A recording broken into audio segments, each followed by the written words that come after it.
Today's presentation is Holiday Online Fundraising, 30 Tips for Campaign Success, and it will be presented by Simran from Stephen Thomas.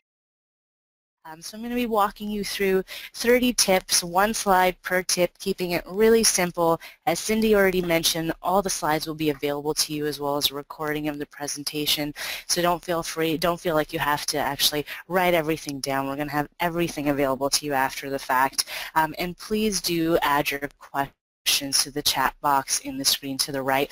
We're going to have more than enough time for questions once I'm wrapped up presenting today's presentation. And if you're social and like to tweet or Instagram or do anything there, please feel free to tag me. There's my handle at Simran Diogan. It's just my first name and my last name. And if you want to include the hashtag, do include hashtag holiday fundraising in any of the tweets. I'll be taking some time after the fact to check Twitter and wherever you may post you may be posting. See if you got any questions. If you don't feel like filling it into the chat box, you can feel free to tweet me and I'll be checking those out after the fact and I'll be sure to respond to everyone. A little bit about myself. Cindy already mentioned I work at Stephen Thomas. We're an agency. I'm sure many of you have heard of the name. We work exclusively with nonprofits and charities, predominantly within Canada. We've been in business for 35 years. We just had our 35th anniversary, and I've been with the agency for 5 years now. And at the beginning of this year, I took over the digital marketing and fundraising department here, and I've had the wonderful opportunity of working with Canada Helps in the past. And we do everything from your email campaigns to your fundraising program to website redesigns and development. We truly are sort of the full service shop, and that's why this is sort of the perfect opportunity for us to give a little bit back and talk about what we have found to be successful tips, tricks, and trends, as I mentioned, in executing your online holiday fundraising. So what do we hope to get out of today? Many of you may have already started planning what your holiday campaign is going to look like offline and online. I'm sure a lot of you, if you have an active direct mail program, already have that in the works. Really, today's webinar is about focusing on filling your online fundraising toolbox. What type of information and knowledge can I give you to enhance what you may already have in the hopper or help you start out if you are just starting out? And so we've tried to keep things really simple and easy to follow, and hopefully you'll find that as well. And I really hope that you can take stuff away from this presentation that is useful and actionable. And I want to drill down on the specific things and not be too much pie in the sky, if you will, but really give you specific tactics that you can use on the ground from a fundraising perspective and maybe also even from a marketing perspective. So without further ado, we're going to jump into the 30 tips for holiday online fundraising. Number 1, I always talk about taking a look at the past. So when we talk about that, we're talking about what happened in 2014.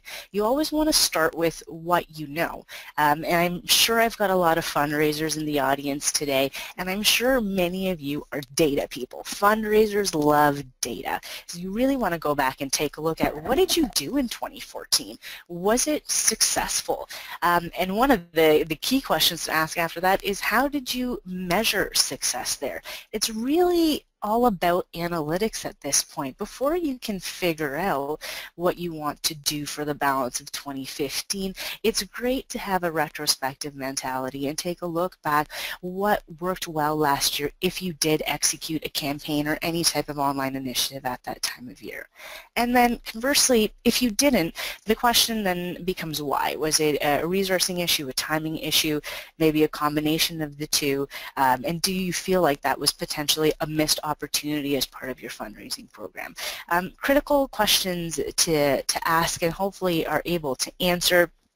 Other things that you can take a look at when you're thinking about what did or did not happen in 2014 could be what types of communications were you hoping to release during that time period or actually release, what were the number or the amount of communications and how successful was that approach, and then even more important than anything else, and we'll talk about this a little bit more as we work through the 30 tips, is what happened after that holiday giving season wrapped up. So when we move into the new year, January and February, and then the balance of the year leading up to today, what was the donor's experience if you did roll out a campaign and you acquire new donors or brought in an additional gift from your existing donors? What was their experience after the fact? And you really want to use that information, that data, those analytics to inform appropriately what you will and won't be doing this year, not just from a marketing fundraising standpoint, but, and I'm sure everyone's going to agree with this, from a budgeting standpoint. How many dollars do we need to invest this year in order to achieve the return that we're looking for and either maintain status quo and or improve what we did last year? Tip number 2, we're in the giving season. I can't believe it was just Thanksgiving. We're in the middle of October. I'm in a little bit of shock. Before we know it, it's going to be American Thanksgiving, and then we're leading into Giving Tuesday, and we will be talking about Giving Tuesday in today's presentation. But I did want to highlight this point and this tip of that the season of giving very much does extend to charities, and I don't think this should be new to many of you, but it definitely is worth repeating. There is value to talk to your donors about what it means to give during the holidays. There is a natural philanthropic bent to this time of year. Many people are going out and buying boxed gifts for their family, friends, and coworkers. This is an opportunity as charities for us to present an alternative gift option, and that's really what we mean by the season of giving. And how do we leverage that in a positive way, not in sort of a guilt-ridden way, but how do we leverage that in a positive way to present the need that we have as charities during this time of year when people are actively looking for gift options for people in their lives. So think about how this season of giving can be integrated into your overarching strategy. Timing, tip number 3. I've got a few really juicy stats to give you that really help to provide a strong case for support as why you should be investing dollars at this time of year. The Blackbaud Charitable Giving Report tells us that the last 3 months of the year, October, November, December, account for more than 1/3 of the year's overall giving. That is an astounding stat, more than 1/3 from those 3 months alone, and we're already into the middle of October. We've got 2.5 months left to really take advantage of this, and that really pivots into the next tip. If we drill down a little bit further, if we know that the last 3 months of the year are significant from an overall fundraising and giving standpoint, December is even more critical. This is from that same Blackbaud Charitable Giving Report. A large proportion of the donations that we receive online come in the month of December. Blackbaud shows that average percentage in around 20%. I know Canada Helps has a stat that many charities see that as high as 30% of all their online donations coming in the month of December alone. When we take a look at that from the converse, January is actually one of the lowest months of the year for online giving at almost 5% or just shy of 5%. And you can bet your bottom dollar that those two things are very integrally connected. You know, the investment and the increased investment in the year-end fundraising and year-end fundraising initiatives has then directly correlated to the increase in the number of donations we're seeing at that time of year. And as a result of that, you know, January becomes a time frame where there isn't as much fundraising and marketing happening from a lot of us because we've just spent a lot of our time, effort, budget focusing in on October, November, and particularly December, and the stats back that up. If we invest, we're going to see, you know, a positive response to that investment. But we want to be strategic about it, and timing is a key factor as part of that strategy. Last 3 months of the year are really important. December, even more important. And then when we drill even further down into what I'm calling December plus for tip number 5, we see 10% of annual donations coming in the last 3 days of December, 5% on December 31st alone. These stats, that's a Canadian stat that comes from Canada Helps. There really isn't a much more compelling story to tell than this from a statistics standpoint and from a behavioral standpoint. For anyone out there who's potentially second-guessing the validity of December being the key online fundraising month of the year, this drives it home. The numbers really talk for themselves. And it's funny that December 31st really does account for 5%. Intuitively, you know, I've had a lot of conversations of individuals and even organizations who would think that not a lot of, you know, individuals or potential donors are paying attention on the 31st. Well, the numbers tell us otherwise. And we'll talk a little bit about, as we move through the stats, how do we take advantage of December being a high online fundraising month in order to support whatever our revenue goals are for this calendar year. Shifting gears into how we actually execute a campaign. I'm going to talk about the building blocks of a campaign now that we understand how important timing is, now that we understand from a behavioral standpoint that our donors are showing up when we ask them to at this time of year. What do we need to put in front of them in order to successfully execute a holiday online fundraising campaign? And I will admit that the concept and idea of a campaign can be a daunting one. You know, the word campaign tends to almost imply something large and fancy and over the top, and it doesn't need to be that. A campaign can very much be within the means of whatever your organization, whatever your organizational resources are. Essentially, and it says it right on the side, a pre-planned, structured approach to your year-end fundraising.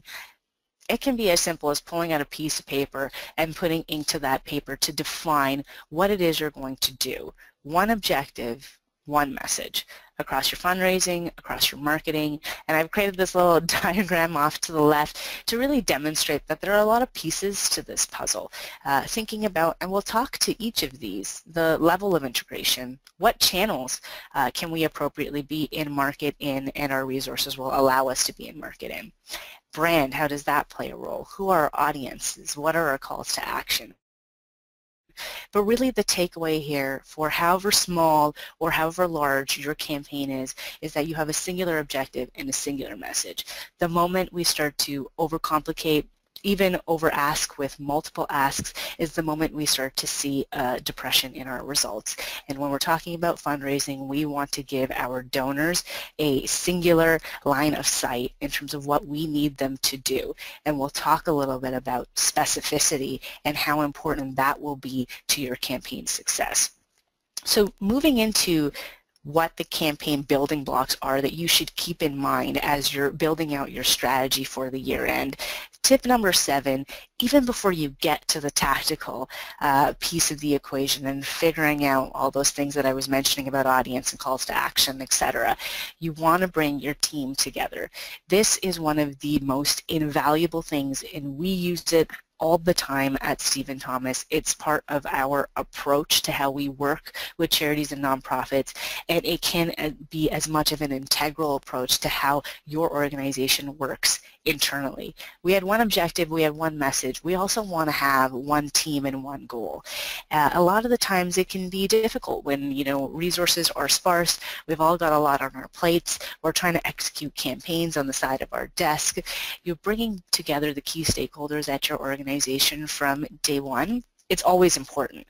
It becomes particularly important when we're talking about year-end or holiday fundraising because of what the stats tell us, because how much of a proportion those holiday dollars can make up of our overall fundraising portfolio. So keep this in mind and take it as an opportunity to work collaboratively and think about what other initiatives rather your marketing team is employing at this time of year or your fundraising team is employing, and how those can potentially be layered in. And this comes back to that integration piece. Integration doesn't just refer to a multi-channel approach.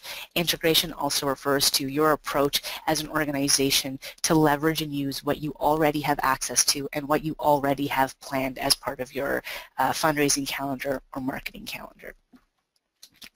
Tip number 8, so as we're building out our strategy, we're building out our campaign, we need goals, and I'm sure you've seen this a million times, but I love it because it works and it makes sense. You want SMART goals. You want them to be specific, measurable, achievable, results-oriented, time-limited.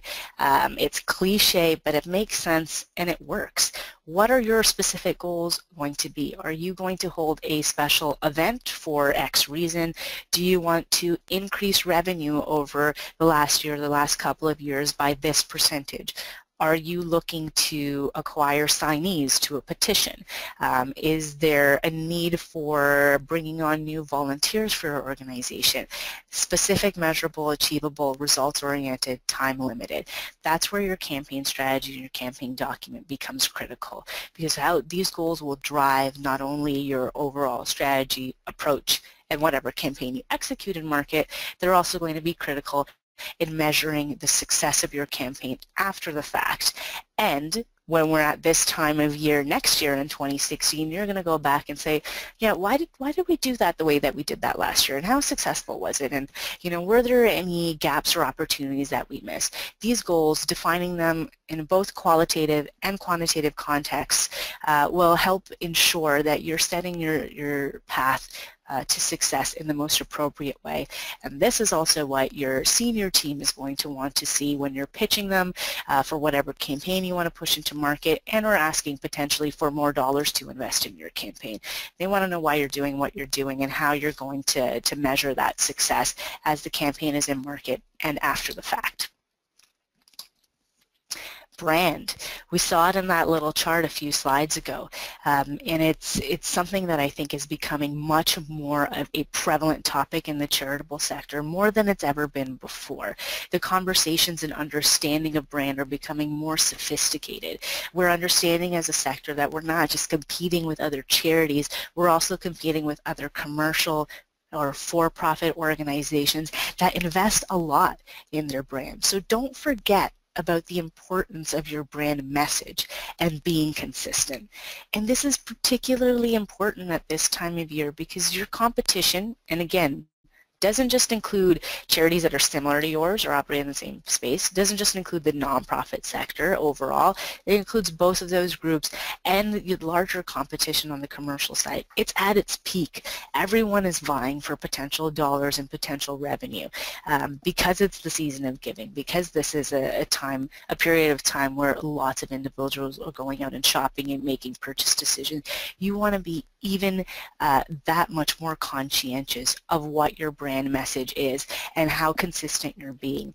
And also think about, going back to that team consensus slide, what else are you putting out in market at this time period, and are you ensuring that you have a consistent message and a consistent brand approach across each of those initiatives, whether they're fundraising related or not?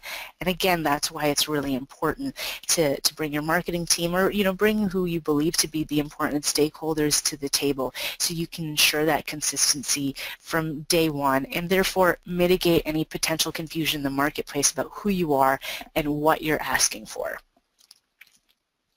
The Hook, Captain Hook, the Cannes movie just came out over the weekend. It was a little bit of my inspiration here. We're going to talk about Hook, and then we're going to talk about Case for Support. They're both important, and there's a key difference between the two. Your end of year special time. I always like to position it in that way. Why? Because it helps us to consider it as not just another chance to give. It's not just another donate message or just another donate button in a bright color. Creating a hook will often speak to the creative approach you take with whatever your campaign and your message is. It means offering your audience a special reason to give, whether that's a designated ask, whether there's a match that's possible in market, whether there's an advocate or a celebrity that you have access to. Think about how you make this time of year critical and stand out amongst all the clutter and amongst all the competition. This is why the hook becomes really important. And you also have the advantage of urgency on your side, because there's only a certain number of days left until December 31st. There's only a certain number of days left to get in your gift, and that's a strong advantage and a strong hook. How do you take that and layer on a unique creative element that's specific to your organization, your brand, and your message that offers and is the vehicle for your case for support, which is tip number 11. The two go hand in hand. Can't have one without the other. It's what's going to set you apart and differentiate you in a positive way. And again, think about the hook, as I mentioned, as a vehicle to deliver the case for support. Giving for the sake of giving at any time of year, rather, motivates the very few. We know that. But what we have the opportunity to do at this time of year is create a compelling case to give now that's specific to this campaign. And again, it goes back to, and you start to see how all of these things thread together, it goes back to what are our specific goals and what do we want people to specifically do, or what do we want to achieve as an organization. How does that then layer into the case for support and what we're asking people to do, and then what is the mechanism or the vehicle through which we're going to ask people to do it. So think about how those three things string together.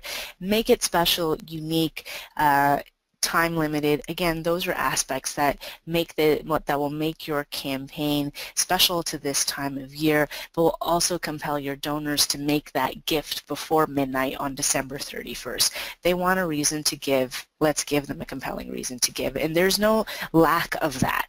You know, I always say there's no cause that's any more or less worthy than any other. We all have wonderful initiatives that we're fighting for, that we want to talk about, that we want to raise dollars for. Let's find the key aspect that differentiates us and use that as a pivot point to get our current donors involved to make an additional gift potentially, and or reach out to new potential donors and show them who we are and why they should be giving to us. Tip number 12, it's a big one. This is a big aspect and a big building block of your potential campaign, and that's audience. There's a little bit of logic around donor personas or supporter personas. Whether or not you use those or have access to those or able to build those at your organization, you are still able to think about who you want to target. Who is your ideal target audience or audiences? And in order to keep this simpler and easier to execute, you want to think about defining your top 3 audiences. Trying to be everything to everyone is a very difficult task. It's a very tall order. If you define your top 3 audiences and target those as your primary audiences, you will set yourself up to much more success. There are a lot of birds on that wire. It would be pretty difficult for me to go and try and feed all of those birds if I was going to try, but maybe I can narrow my audience to who I identify as my ideal potential target. How do we do that? Again, going back to that first tip, take a look back at 2014. What did we do? What didn't we do? Who did we target there? What are their learnings? Take a look at your calendar overall from a fundraising perspective and think about how you've been breaking up your different supporter segments and use that to inform your audience. And then take a look at understand your goals. Are you looking to drive an additional gift from your existing donor base? Well, then obviously that's going to directly relate to your key audiences. Do you want to drive additional gifts or increase the gifts from a younger demographic because they're not as responsive from your donor portfolio or your overall email file? Well, that's going to help to define who your audiences are. Or maybe you are looking to execute solely or as an additional aspect an acquisition strategy as part of your campaign to bring in new donors. Well, that's going to define who your top 3 audiences are. Be critical and focus on those 3 audiences and how you're going to treat each of them differently. And we're going to talk about email in a second, but I do want to make just one point while we're on the audience slide, is there's the opportunity, because email delivery specifically is quite inexpensive, cost-effective, there is the opportunity to go out to your entire list if you feel like that's the appropriate strategy for your organization and that's something that you want to test. So keep that in mind, but think about and target specifically the top 3 audiences that you know either through past results and or through building out your strategy are going to be your strongest performers. Focus on them and think about how they will receive special treatment as a result. Call to action. This is the next building block of your campaign, and if there's anything that you're going to take away from this presentation online, you need to be specific. Are you asking me to donate? Are you asking me to give monthly, sign a petition, send a note to someone overseas or someone in the government? Do you want me to post a selfie and tag it? Is there a two-step process that's part of your campaign?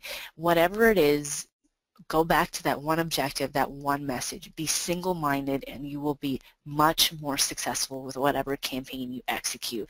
Again, think about how many potential asks, either from commercial organizations or other charities, your prospective donor is receiving. How do we make it really simple for them to understand why you're asking them, why you're talking to them, and what you want them to do?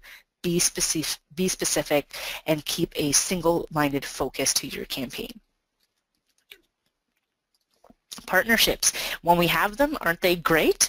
When we can leverage existing corporate and individual relationships to bolster our ask, it strengthens our campaign overall. Now, I will admit that this can be a sensitive topic. It can also often be a difficult topic. You know, partnerships at organizations should be managed strategically, and there should be individuals at your organization that own the partnership one-on-one. But when you're thinking about how to enlist your partners, whether they're corporations or individuals, both offer value in different ways. When you're thinking about how to leverage those relationships, you do want to think about it in the context of the entire calendar year. You know, if partner A is involved in an initiative, you know, during the spring months, does it make sense to then also ask them to participate in your holiday fundraising? And vice versa. You do want to think about how you manage that relationship. But what we know about holiday fundraising is that it's a key time of year. And so if there is the opportunity for you to leverage these relationships, not just from a monetary standpoint, could be from a workplace fundraising standpoint, could be also from an outreach standpoint if they're willing to, you know, send out a tweet to their audience, for example, to help give you more pickup for your campaign. You want to try and think about even sort of smaller scale but innovative ways to get them to participate. This is really the time of year to, for lack of a better way of saying it, pull out all the stops, because you know there's dollars on the table that you could be raising for your organization. So think critically about partnerships, but also do think about it within the context of your overall program and how you can take advantage and leverage those partnerships in a positive way at different times of year, and what makes the most sense for these last 3 months of the year. As we build our campaign, we can tend to put a lot of focus on the front end, which, and by that I mean, what are the promotions that we're putting out into market? You know, how are we garnering interest? We want to put as much thought into developing a seamless experience on the quote-unquote back end, if you will, or the more technical piece of the equation, and that's the donation page. How do we mitigate the number of people that might potentially drop off or decide not to give a gift even after they've received a communication and click through to the donation page? Part of achieving that goal is aligning your donation page with your campaign from a look and feel standpoint and from a messaging standpoint. A lot of us use third-party providers for our donation pages, and customizations can be limited. So whatever you are able to get access to, you know, updating the banner at the top, maybe adding some copy to the page, simplifying the overall form or process, all of these things help to send the message to your potential donor that they're in the right place, they've landed on the right page, and this is what these are the next steps that they need to take in order to complete their donation. The key thing to keep in mind here is, what is the user's experience, from the email to the ad to the, you know, social media post, all the way through to the donation page and whatever thank you messaging they receive after that.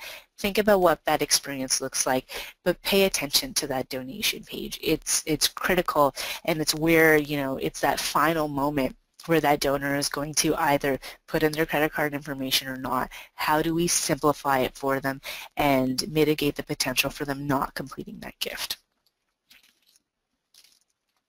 Tip number 16, multi-channel. I like to say that there's no campaign that should be executed in one channel anymore. And that can be daunting. It can be overwhelming, especially when we're dealing with, especially when we only have access to limited resources. But the way to keep this simple, and especially if we have limited time or budget, is by leveraging the channels that you're already fundraising in. And these can be sort of sub-channels within the online space. And we're going to talk a little bit through about 3 or 4 of them, so you can get a sense of sort of what's possible at a low level and at a high level. But think about, and it's position this right after the donation page slide, because you want to think about all the different touch points. Even if you think you're only executing a single channel campaign, chances are you're not, and it's multi-channel, whether by choice or by not, because you might have individuals who decide to activate social media as a channel and talk on your behalf. They're visiting your website to learn more information. They're definitely going to that donation page to think about completing that gift. So you want to try and be proactive and thinking ahead of that, and understanding the potential reach from a channel's perspective for your campaign. One of the channels that is very critical, email. It's going to be your workhorse. Please really don't believe anyone that tells you otherwise. Any of those articles that are saying email is dead, it's not. If you're looking for an interesting report about email specifically, check out what Blackbaud has to offer and Illuminate online reports. They have a lot of interesting stats, but whatever your online campaign is going to be, email should be, if I say anything, if I put any stake in the ground, email should be a central component to that. And test frequency, and by that I mean the number of email communications you're sending over a specific time period. Again, if we have stats and information from 2014 that can inform our strategy for this year, then that's obviously advantageous for us. If we don't, or if we're not completely confident in the stats that we have available to us, what kind of testing can we put in place for this year to help inform how many emails are really the sweet spot for our organization? There really isn't a hard and fast rule when it comes to this, but I can say that due to the increased competition at this time of year and how critical a time of year it is, there is rationale to be more aggressive with your communications at this time of year than you would be at other times of year. Another aspect to think about, or another channel, is social. I've talked about it a little bit, and this is again one of those opportunities where, one of those areas rather where team consensus is really important. And the tip here is don't try to own the entire calendar with fundraising messages between now and the end of the year. Use social as a way to enhance your campaign. Typically, fundraising and social media, on its own or in isolation, have not been successful for charities, but when used in conjunction with a multi-channel mix or at specific times, they can be even more successful. So think about if there's a specific day or time of day, or even a set of days in the calendar where you can get access to your Twitter page, your Facebook page, wherever other channels you might be active, to push out your message and engage your audience in a unique way. And again, this is really critical when it comes to your hook and what your creative execution is going to be, because whatever you're posting to social, should include some type of visual element. That's always shown to boost response, and you want whatever that visual element to be, whatever that visual element is, to stand on its own legs but still be consistent with your brand and your message overall. Tip number 19, whether social ads or banner ads, retargeting ads, these can be your best friend. Media planning and media buying can be a sort of a daunting area of marketing and fundraising, but really what the most important message is to take away from here is that online ads offer you the opportunity to repeat the ask to potential donors, but in a positive way. So anyone that's shown interest, that maybe clicked on an email and landed on your website but hasn't completed that donation, they are the prime target to go after from an advertising perspective. So think about, even from a conservative budget or a low budget perspective, how you can integrate ads into your campaign and use them, especially from sort of a very time-limited and targeted perspective. If you're foraying into online advertising for the first time, then there's a strong argument to be made to be more conservative with your approach. And so focusing on individuals who have shown an interest is often the best way to do that. Also think about if you are integrating social into your mix, is social advertising something that you can take advantage of? There are a lot of opportunities for subsidized advertising for nonprofits in both social and just the general space. So think about how you can potentially layer that on. And lastly, from a channel perspective, tip number 20, video. Canadians love their video. It's we're a little bit of a strange group. We're leaders in the world when it comes to time spent online per month and with video consumption. In the latest ComScore report, it shows that video consumption in Canada has increased by 36% since January 2014. So in the last year and a half, sort of a year and a half ago, like 36% increase. It's a great way to increase engagement with your social media posts. We talked about having that visual element. A video element is also another great add-on. One key point that we often talk about in digital that you want to keep in mind here is the concept of leakage. And what leakage refers to is the number of opportunities you're giving your user, your potential donor, to do something other than what you would like them to do. And the majority of the time that is going to be give a gift. And video, we've seen historically, can be one of the key drivers for leakage. Many videos will often tend to increase opens and clicks from a general perspective, and they have been shown to be quite divisive in whether or not they actually improve donation results. There are some studies that show you can improve results and some that show you'll actually suppress response. What it really comes down to is the content of the video that you're including. Is it related to your campaign and its message?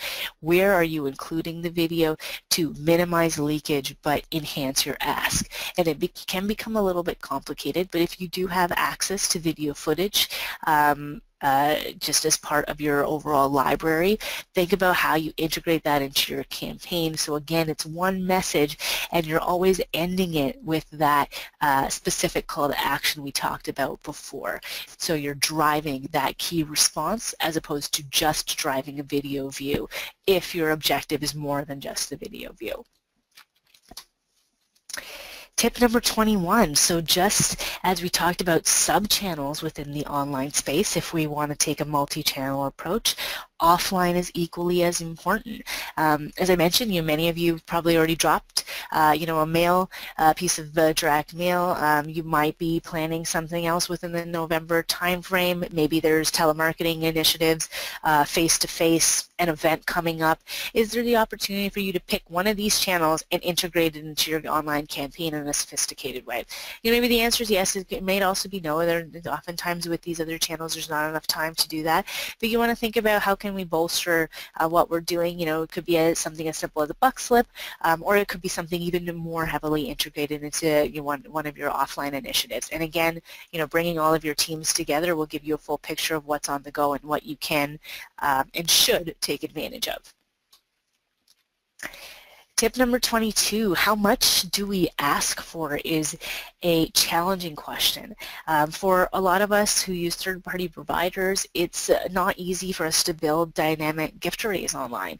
That's changing a little bit. There's been some news in the last couple of days from a couple of the providers who are becoming more keen to this fact and are offering more enhanced functionality to build dynamic gift arrays like we do, similar to what we do in the mail, where we're able to laser on a gift array that's based off of last gift. We're moving closer to that. It's not technically impossible, though oftentimes it's difficult when we're using out-of-the-box solutions. So be careful, be sure to carefully consider what are going to be the amounts that you list on the donation page. Taking a look at your past history of online fundraising will help to inform throughout the calendar year, and from end of year and past years will help to inform what your minimum and maximum amounts should be. And you also want to take into consideration giving options, because we do know that providing options or different giving amounts will help to improve response. but be critical about what those amounts are. And if you have the opportunity to test, whether at a manual level or an automated level, this is a great test to include as part of your holiday fundraising campaign to try and determine what that sweet spot is. Many charities do tend to see an uptick in their average online gift during this time of year. Do you have the access to that information? Do you know what that looks like for you? And then how does that then inform the actual hard amounts that you list on your donation page?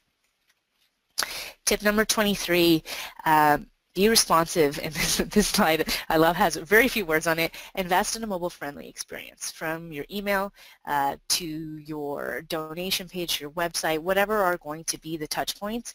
Invest in a mobile-friendly experience. Over the summer, Google introduced rolled out a new aspect to its search algorithm. If you don't have a mobile-responsive website, it's actually going to dock you points from an SEO perspective. We also know that more than half of all emails are being opened on a mobile device, and more than half of all web traffic today is coming from a mobile device. That number is only going to continue to grow. In the areas that you can address it, address it. I'm very proud to say that a lot of the emails I receive from charities today have moved over to being mobile responsive, and I hope you're seeing that then reflected in an increase in your clicks and the actual conversions that are taking place at the end of the day. Lots of people don't go anywhere without that mobile device. How do you make that experience as seamless and easy as possible so that it's not the reason they're not giving?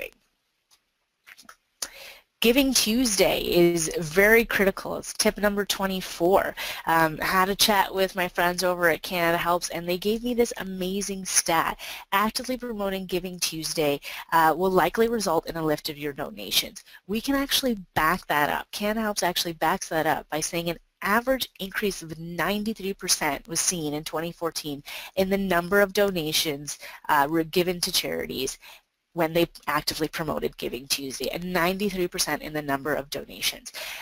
You know, it's Giving Tuesday, it's going to be its third year in market here in Canada, its fourth year in the States. The States has seen steady growth year over year.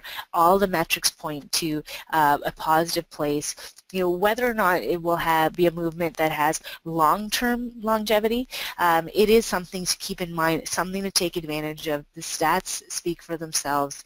If you have an holiday fundraising campaign you're executing, one key component of that needs to be, what are we doing for Giving Tuesday? The day before, the day of, the day after, whatever the mix is, be sure to answer that question. Number 25, holidays. If you intend on acknowledging the holidays as part of your campaign, many of you will, many of you won't. Be sure to fully integrate it into your communication. Make sure that you're honoring it if you are going to go down that path and integrate it as part of your campaign. Sort of sidestepping around it or being sort of more soft with its integration will tend to then also weaken your overall communication. So whether it's Christmas as a specific focal point or even the holidays, think about how you integrate that fully throughout all of your communications. Tip number 26, the giving or the fundraising doesn't end on December 25th. So whether or not Christmas or the holidays specifically play a key role in your marketing campaign or fundraising campaign, note that you also need to think through your strategy for those last few days of the year from the 25th to the 31st. Why? We go back to that stat where we're seeing 10% of our donations in the last 3 days, 5% on the 31st. The very end of year plays a very crucial role, can play a very crucial role in your case for support, what you're asking for, how frequently you're making that ask. And the key tip, in addition to thinking about what's happening in that last week of the year, the other key tip to take away, and this is really where you can take advantage of hook, is the tax receipt incentive. The tax credit at the year end is a major motivator for donations. It's why we see that uptick on the last day of the year. Intuitively, it's more of a rational approach to the ask versus an emotional one. We always try to be more emotional with our communications to connect with our donors and our potential donors. But at the very last day of the year, when everyone's getting ready to go out to dinner, celebrate New Year's Eve, it's the tax receipt that's going to be the strongest incentive that you can use. Tip number 28, we're almost there, and then we can get to questions. 2016, we saw that January is a low month for online giving. So how do we then use that to our advantage? We turn it into an opportunity to thank supporters and talk about impact. Reporting back is becoming more and more integral as we start to acquire a younger demographic of donors who are anecdotally more interested in how the money is being used, where it's going, what is the potential impact. Use January to your advantage. This is an opportunity to steward anyone who's made an additional gift, who has brought on new during the year-end time frame. Talk about your impact. Thank them. Give them a reason to stay engaged with your organization and the work that you're doing. Analysis. We love our data, don't we? So my second last tip is set up your campaign so that you can collect as much data as you can. Whether it's through your donation pages, through your email tracking, through social media analytics, advertising metrics, whatever channel or channels you're executing in. Think about how you'll be tracking the metrics, the KPIs, the key performance indicators of each of those channels so that you are able to appropriately track the success of the campaign as it's in market and after the fact. Why we want to do this? There's a lot of data in there. We want to be able to use it to our advantage. We want to be able to also find the golden nuggets, if you will, to better inform what we roll out next year for our campaign. And lastly, but certainly not least, though maybe slightly frivolous, but an important point nonetheless, have fun with this.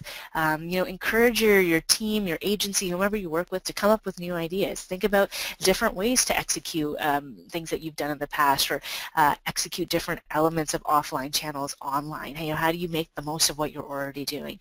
Don't forget to test, whether it's just one test that you have the ability or the budget or the resources to execute this year. Try and layer that on so you have learnings to work off of.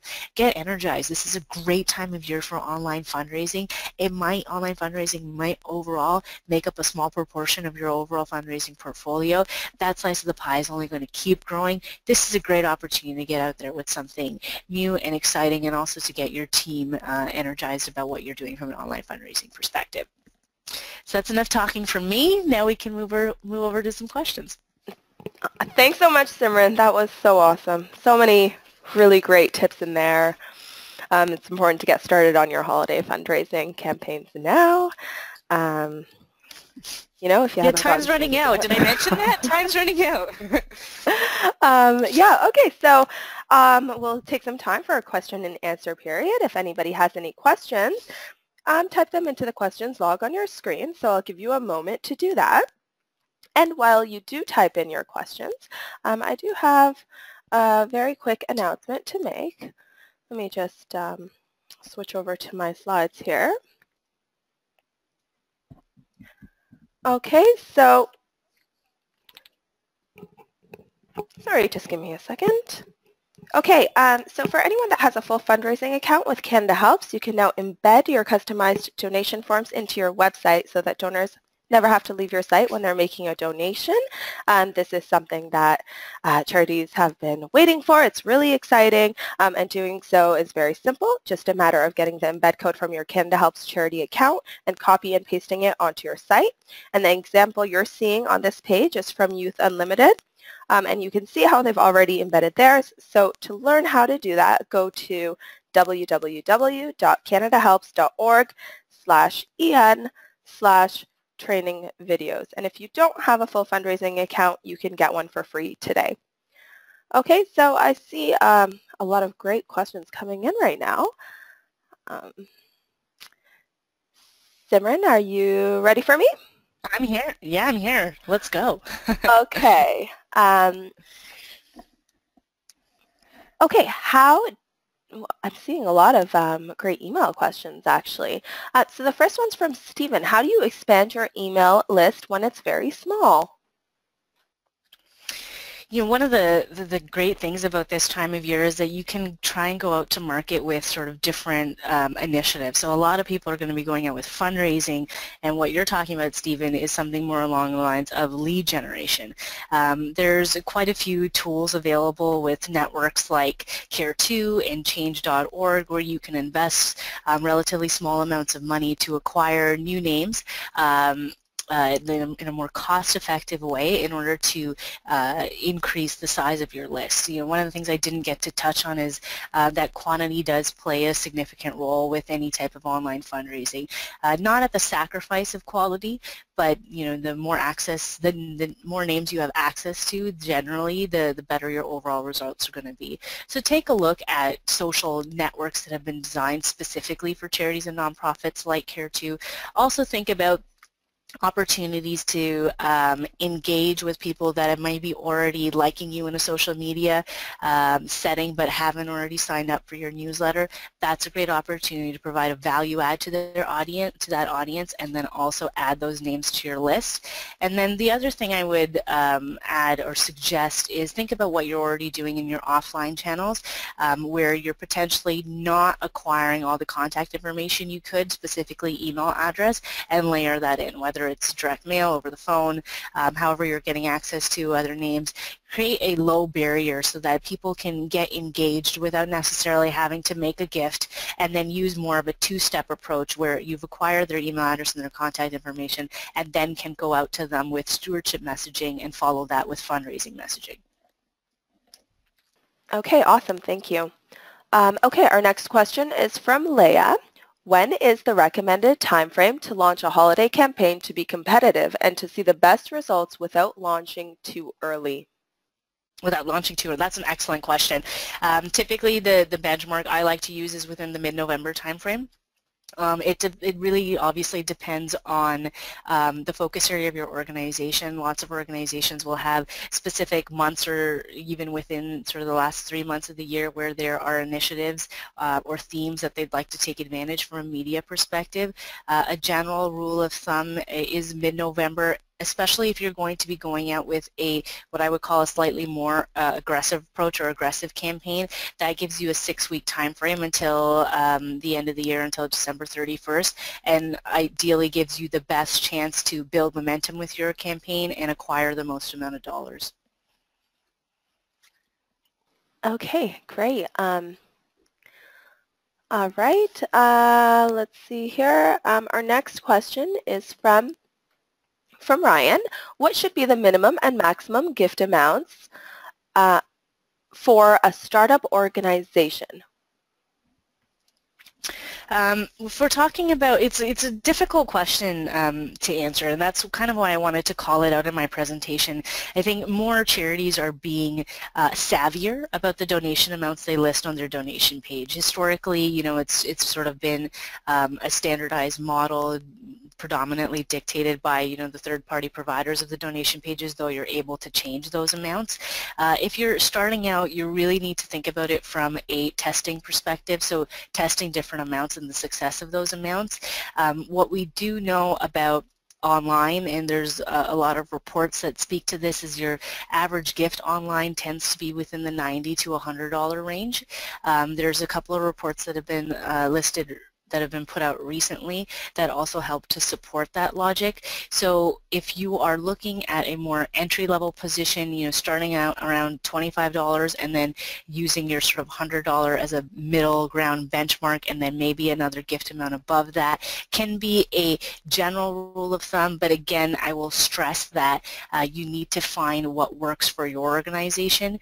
And so if you are just starting out, it is a little bit of using the best that's available to you from an industry report perspective to make your most educated guess, and then test different amounts and different arrays from there to determine what is the best approach for your specific organization, what is the level at which your donors are willing to give online.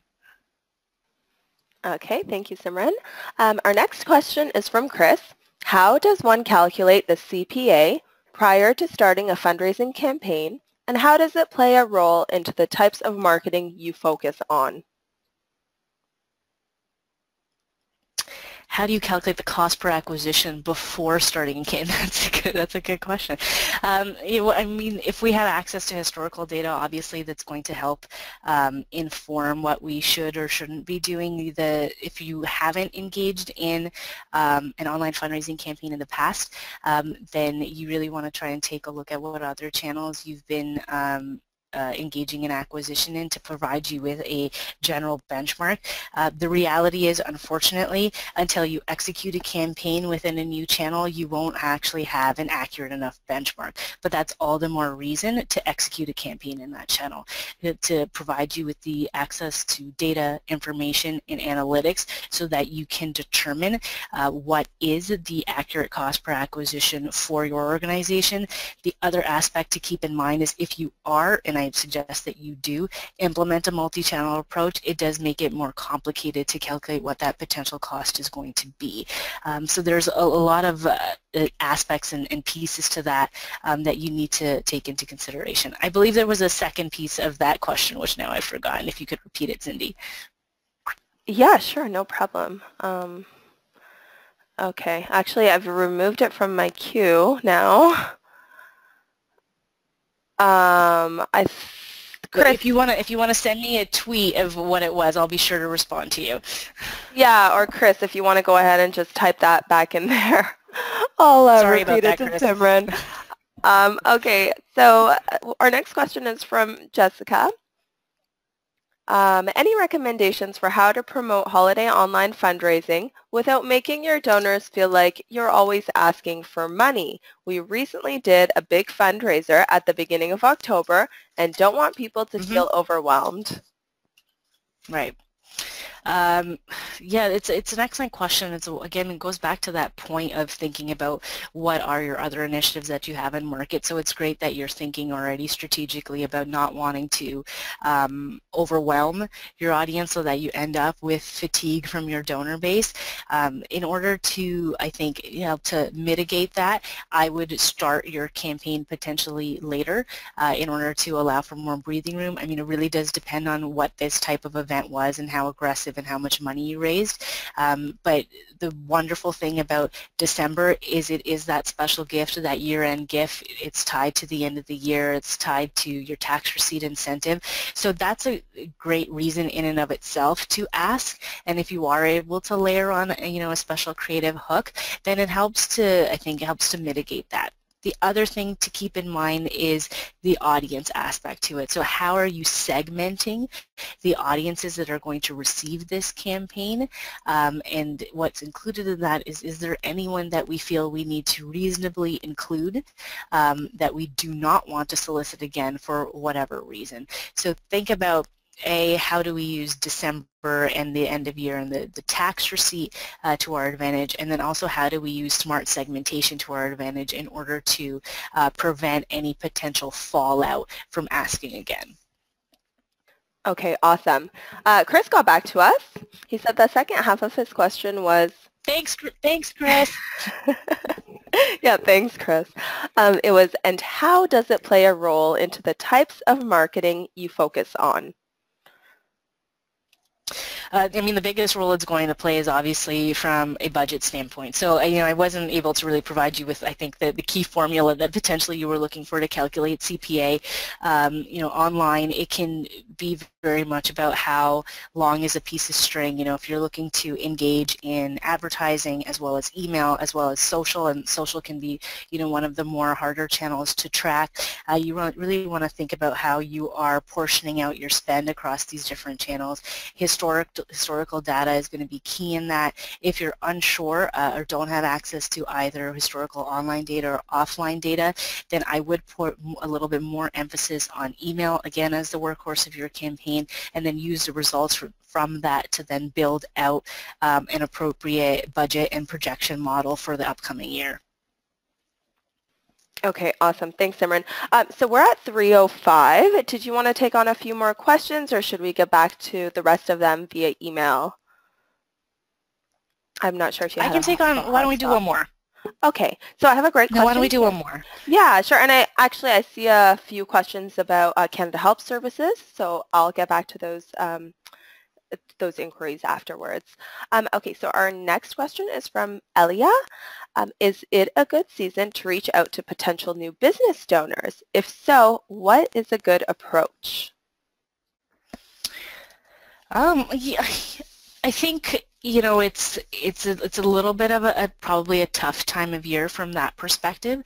I would probably have recommended you to start a little bit earlier than we are right now, simply because there's so much going on in the marketplace at this time of year.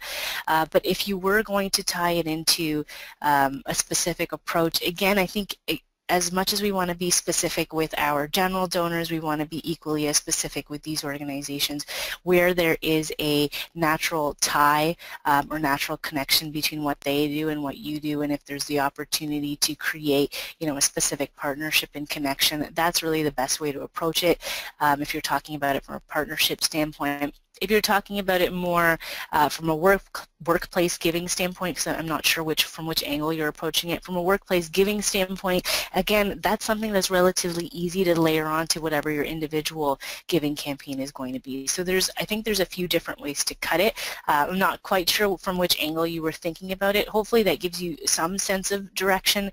Workplace giving, you know, that's a great opportunity to layer it onto your existing campaign rather, or just even starting the conversation for what's possible in the new year. Okay, thank you so much, Simran. That was such an informative webinar. So many great tips. Lots of great questions too. Okay, so I just want to remind everyone Thank you, Cindy. And yeah, go for it. No, I just wanted to thank everyone for attending. That was all. Thank you so much, really. And yeah, I'll be sending the link to the recording and the slides following this presentation.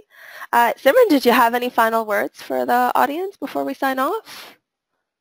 Yeah, I wanted to, I guess, reiterate that last tip that I made about having fun at this time of year. It can get really busy. There's a lot going on personally, professionally, with everything that we're working towards, and there really is an opportunity to do some very exciting stuff in the online space. And you know, I'm the first one to admit that it might not be the largest part of your fundraising portfolio right now, but that's only going to continue to grow. So you know, taking a little bit of risk for the potential of a lot of reward, you know, asking the hard questions that you need to ask of yourselves, of your agency, of your partners, of, you know, the different stakeholders at your organization is only going to help you move that benchmark forward. I hope that, you know, you guys connect with me online on social media. I'm more than happy to continue the conversation, and just thanks again for attending today. Really appreciate it. Okay, thanks everyone.